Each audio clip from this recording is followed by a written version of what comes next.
dia tô com esse Fiesta aqui, ó. Chegou com esse barulho na suspensão. Não sei se vocês conseguem ouvir.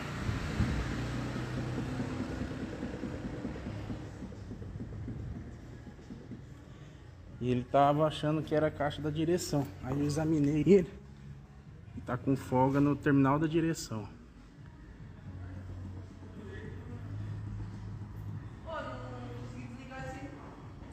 Não sei se vocês conseguem ver, ó.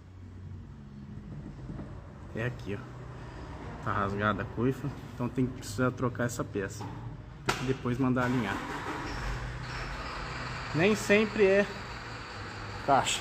Às vezes pode ser o terminal que tá com folga ou a barra axial, que é esse braço aqui. Tá bom? Um abraço aí, tudo de bom, segue aí pra mais dicas. Lembrando que depois que trocar o terminal tem que alinhar o carro.